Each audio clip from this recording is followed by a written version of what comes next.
Hello and welcome to your astrological vibrations for Tuesday, October 15th, 2024 by Gaia Blooming.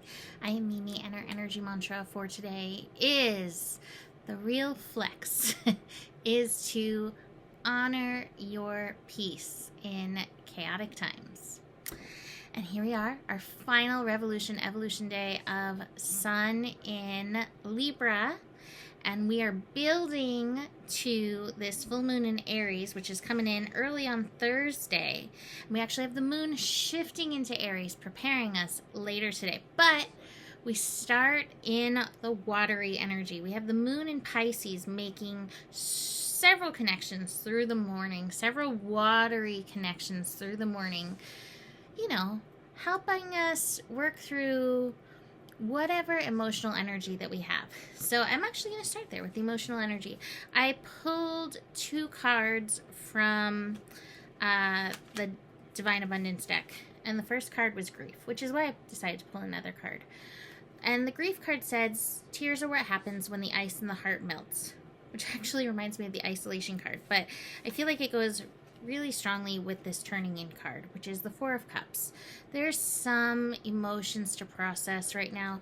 I mean, there's so much going on, but the moon in Pisces, specifically connecting to some of the connections that it's making today, I would say Neptune and Pluto specifically, can bring up grief from time, place, and space beyond where we are at right now. I can tune into other lifetimes and other situations. Not that there's not enough to process right here and now, but that's the thing, is like right here and now, as I experience what we've been experiencing collectively on this planet, it's brought up a lot of connections to Atlantean times, which I have memories of, and that was a tough time. This is a tough time, and there's a lot of similar energies going on. And so just realize, if you're not sure where the grief is coming, don't try to outlogic it.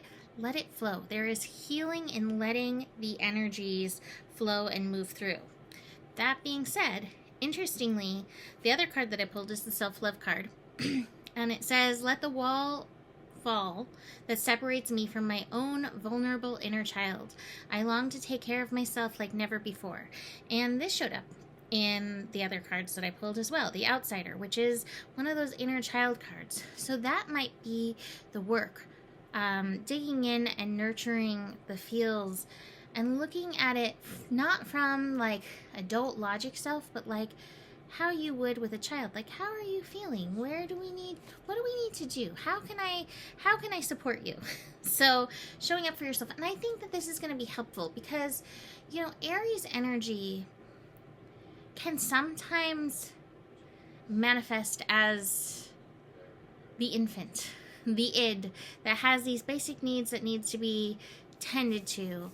And I think Aries can like run, but sometimes runs itself out and those needs are not tended to. And so any of us can be acting like Aries energy this week with this astro coming in. So see if you can show up for yourself.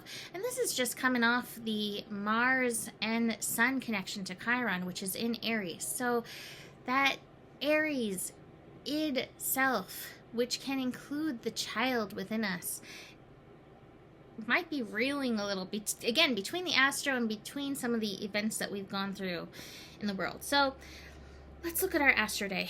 Moon, like I said, in Pisces, bringing us deeper into our depths, into dream world. It's connecting with Mars, it's connecting with Uranus, it's connecting with Venus, it's connecting with Neptune, it's connecting with Pluto,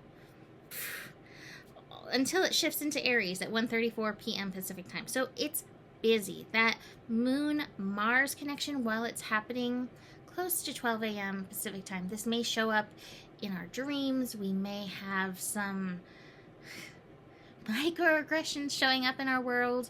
There just might be some places where you need to Mars the energy through, move the energy through. And again, this is combined with like emoting, emotioning, crying potentially. So let the healing waters roll through you. Moon, Uranus, oof, that's a tough one.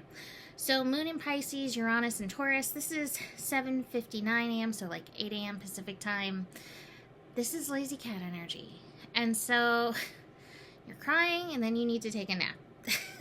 Tend to the inner child. But Uranus energy also can serve to like pull those things up that need to be revolutionized and evolved within ourselves. Now, this is our final Revolution Evolution Day of Sun in Libra. It's a master number as well. It's 22. So these days can kind of like push our buttons a little bit. So just be aware, buttons may be being pushed.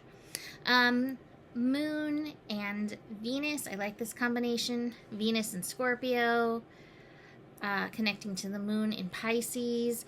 Aha, insights, getting beyond illusions, getting beyond things where you're like, I don't understand what's been happening.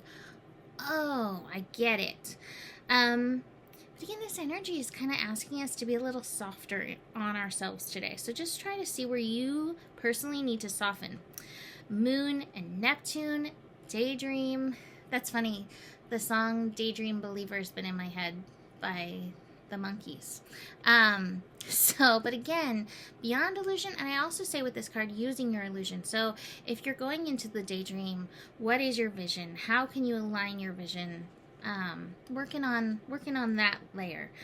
Moon in Pisces connecting to Pluto. We're like winding up this Pluto transit.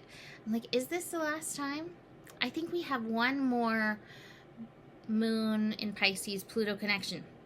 But again, like I said, this might be taking energies, replays from other lifetimes. It's amazing how the patterns continue. Now, it's not just like always a cycle. You know, the spiral does shift. So don't worry if you keep coming around to something. Keep showing up for it and be like, I'm here, I'm ready, what do I need to learn? I'm here, I'm ready, what do I need to learn? I'm here, I'm ready, what do I need to do? Alternatively as well. Moon into Aries, 1:34 p.m. Pacific time. So air and fire has a very different energy than air and water, right? And so the next few days are going to be a little crack-a-lackin', a little poppy, especially as we have that full moon build, which can ignite emotional energy. So you might have more of a calm and quiet energy the first part of the day, even if you're processing into some crack-a-lackin', weed-whackin', bam kind of energy going on with the moon moving into Aries. Again, remember, Aries energy, it needs some kind of outlet. It's important to move these energies through. So just keep that in mind. Another insight that, this is how you gotta move. Do the octopus. So the other thing that came to mind is anytime we have the planets, any planet, move from Pisces to Aries, there's a little bit of a rebirth energy. And so just be aware of what you're leaving behind and what you're bringing forward. And this can prepare you for greater shifts that are going to be coming over the next few months, of energies moving out of Pisces and into Aries. Last connection of the day, again, going into the daydreamy. Thank you, Luchis. Going into the daydreamy. Yeah, she's like, that's the good place. The daydream. That's the Luch place. Beyond illusion. Thank you. Venus, Neptune.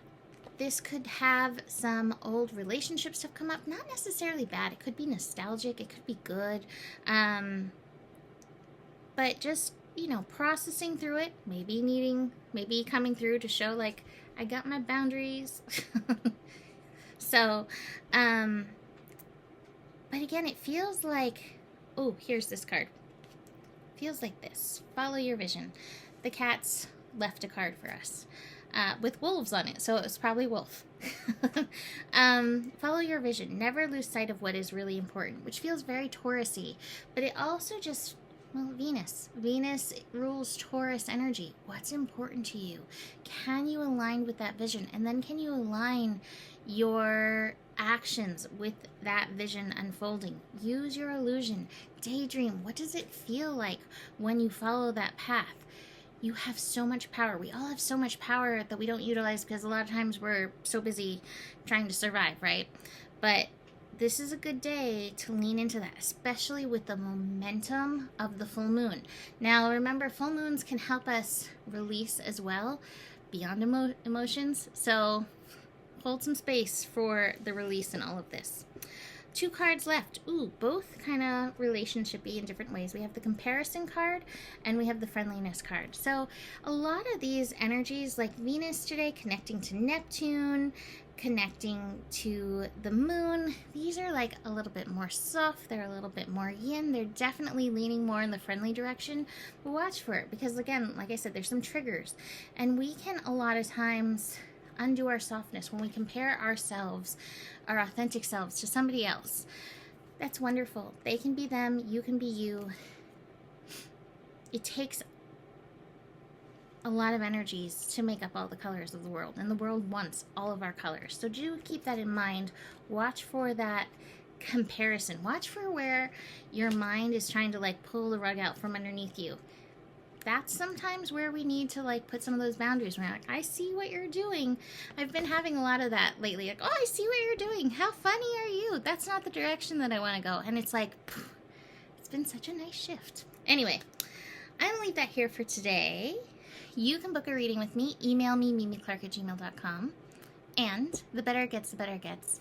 There's more than enough love in the world for you. You have the power. And remember who you are, for you are the solution. Namaste.